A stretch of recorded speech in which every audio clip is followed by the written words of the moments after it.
নিয়োগ দুর্নীতি মামলায় ইডির স্ক্যানারে জীবন কৃষ্ণ সাহার 6 জন ঘনিষ্ঠ ঠিক 2019 থেকে 2023 সাল পর্যন্ত বেনামি সম্পত্তির হদিশ মিলেছে। 6 ঘনিষ্ঠ নামে কেনা হয়েছে সম্পত্তি।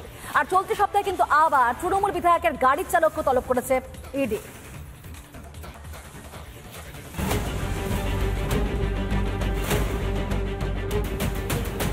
চরম নাটকীয়তার মধ্যে দিয়ে বড়েয়া তৃণমূল বিধায়ক জীবন কৃষ্ণ সাহাকে গ্রেফতার করেছে ইডি।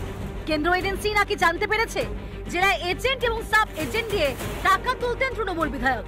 এবার ইডির নজর জীবন ঘনিষ্ঠদের ওপর।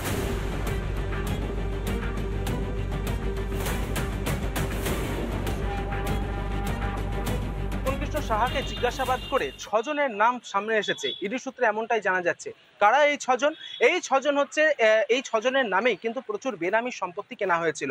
জীবন কৃষ্ণ সাহা 2019 থেকে 20 এবং 2022 থেকে 23 অর্থবর্ষে প্রচুর বেনামি সম্পত্তি কিনেছিল এবং সেই বেনামি সম্পত্তিগুলো মূলত কেনা হয়েছিল এই 6 জনের নামেই।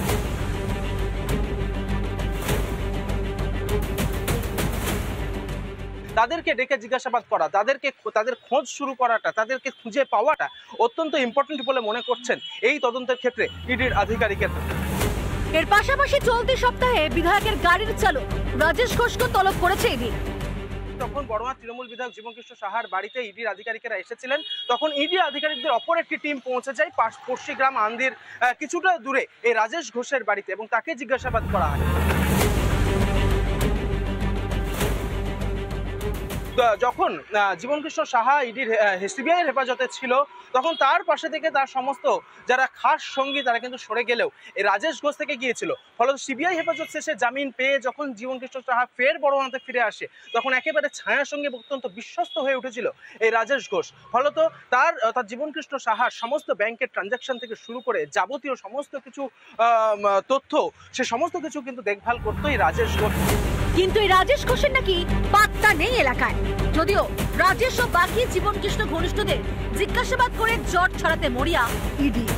মুর্শিদাবাদ থেকে ইন্দ্রাশিস বাগচির report, republic Bangla. Shopping mall বা ওষুধের দোকানে বিল করতে গিয়ে যে প্রশ্নটার মুখোমুখি হামেশাই গ্রাহকদের হতে হয় সেটি হচ্ছে আপনার ফোন নাম্বারটা দিন।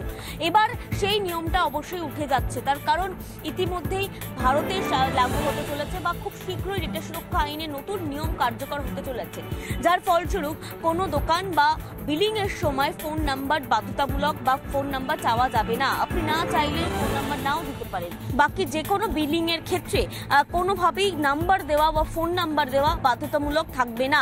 অন্তত এমনই ডেটা সুরক্ষা আইনের তরফ থেকে যে নতুন নিয়ম সেটা কার্যকর হতে চলেছে। পাশাপাশি একই সঙ্গে আগে যেটা ছিল, যে কোনো বিলিং এর সময় বহু ক্ষেত্রে নাম্বার চাওয়া হতো এবং যার ফলস্বরূপ ব্যক্তিগত তথ্য ফাঁস হয়ে যাওয়ার আশঙ্কা থাকতো।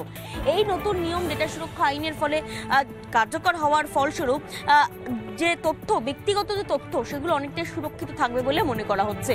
ক্যামেরা দীপঙ্কর কাঞ্জিলালের সঙ্গে পিঙ্কি অধিকারী, রিপাবলিক বাংলা।